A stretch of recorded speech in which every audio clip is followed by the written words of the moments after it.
Today I want to chat to you about training peaks, numbers, data, heart rates, graphs, all those nerdy things that I love. You might not be so keen on, but they can still be important to your journey with holistic endurance and for you to get the most out of your training by understanding the process behind it.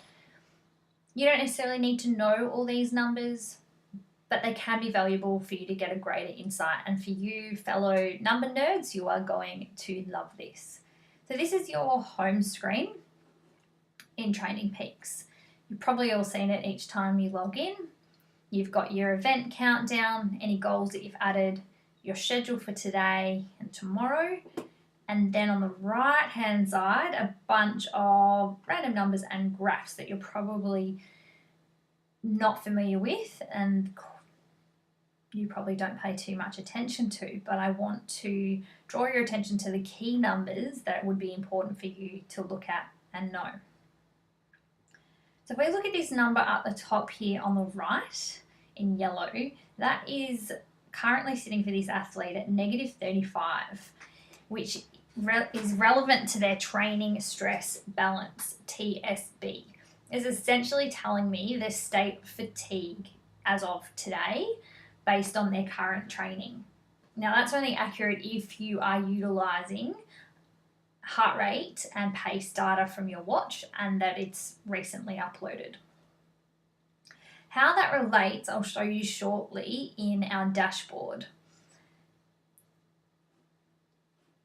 The other numbers here, we've got acute training load, ATL, in pink, currently sitting at 115. Acute is, as it sounds, it's more recent, so we're looking at the last couple of days worth of fatigue and build up. Then on the left here, we've got CTL, chronic training load, and that's the long-term training load. What we want to see with chronic training load is a gradual increase, and I'll also show you that shortly on the dashboard. So what do those numbers actually mean? In this scenario, this athlete is under a fair amount of load and probably very fatigued right now, and I'll put that into perspective shortly. Below that, we've got our fitness ramp rates. This is essentially how hard we're pushing you currently. And it works based on various time cycles. So the first graph is how hard have we pushed you in terms of progression from the previous week in the last 7 days. We have the last 28 days, the last 90 days, and in the last year.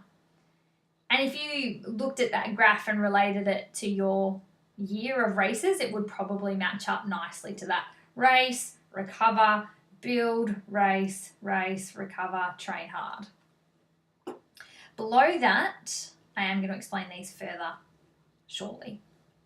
Below that, we have got today's training zones. Because we work so much with math heart rate, these zones aren't as applicable to you guys.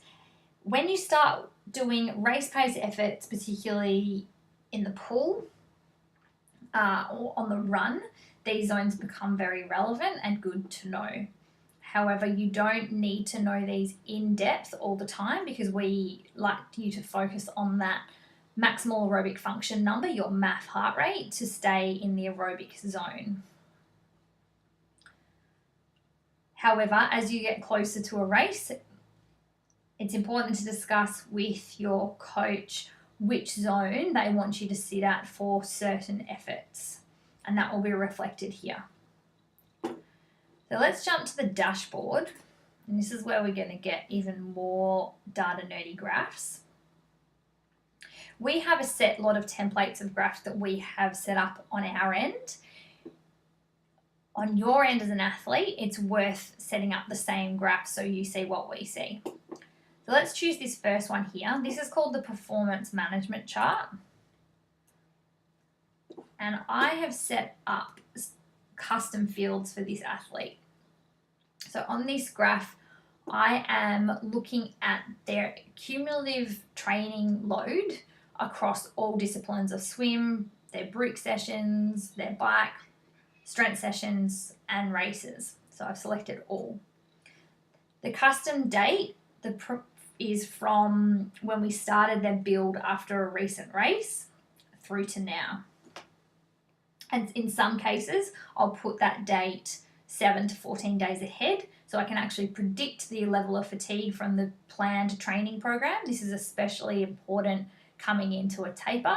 We can essentially ensure that you are the perfect level of fresh the day before and the day of your race. You don't need to worry about these parameters here. Keep those at their default. We worry about that on the back end. And then you select apply. Okay. So if I put those numbers we just saw from the home screen into relevance for this graph, we have the acute training load in pink, which represents the load of each session. That acute training load then feeds into this chronic training load here in blue. As you can see with this athlete, they've had a nice steady increase through from July. However, it should also be noted that they did have a period where they weren't so compliant with their data. So this is what happens, and it throws out our current data when, say, heart rates aren't used or data isn't uploaded for a period of time. We have to recalculate that. So just wanted to use this as an example so you can see the ongoing effect for your programming.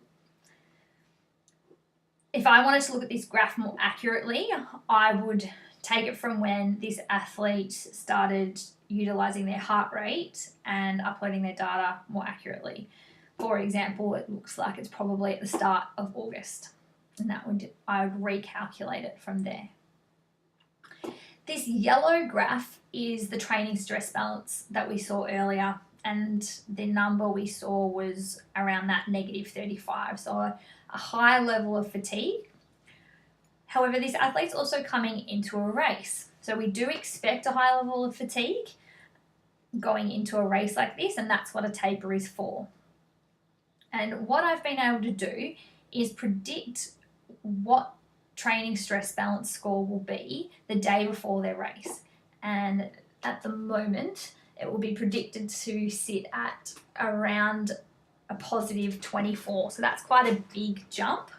And that's based on 2 weeks worth of training load, including about 7 days of taper.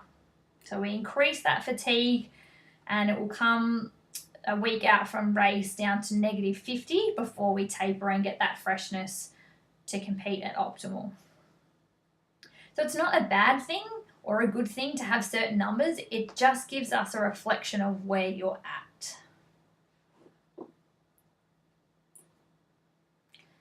Another great graph to look at that we utilize quite frequently is time in heart rate zones by week. Now, when an athlete transitions from a traditional approach in triathlon or endurance to the HE approach or a more Phil Maffetone approach with MAF heart rate training, we see some pretty big changes in these graphs.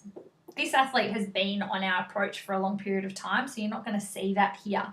But what I can gather from these graphs is how compliant an athlete has been to their MAF training and the prescription. When we plan your season, we plan a certain percentage of time in your aerobic zone. In this athlete's case is zone 2. Okay, so you'll see a large portion, and most weeks, majority of the portion in this zone. And that's what we're looking for. That is ultimately the polarized approach. If I was to use a week that best depicts the polarized approach, it would be this one here. So we have majority of the time in our below MAF aerobic zone, and then a smaller portion, about hoping for 20%, above and well above that aerobic zone. And so when someone's new to the polarized or MAF training approach, this is a really great way to track that transition. If someone was coming from a traditional approach, what you might see is very minimal, this is a good example, aerobic and majority high intensity. And I can tell you why that athlete's heart rate zones look like that week. They raced. So there was a large portion of their week at that high intensity. That's a really brief introduction to dashboard and home and some training stress scores and training stress balance to give you an overview. I should mention that going back to home, all of these scores, the training stress balance, acute training load, and chronic training load, are based on your heart rate predominantly, and it also takes into consideration your paces, duration, and distance covered in training. Therefore, we need to make sure your zones are correct, which is why we regularly conduct the MAF heart rate test and or threshold testing depending on the athlete.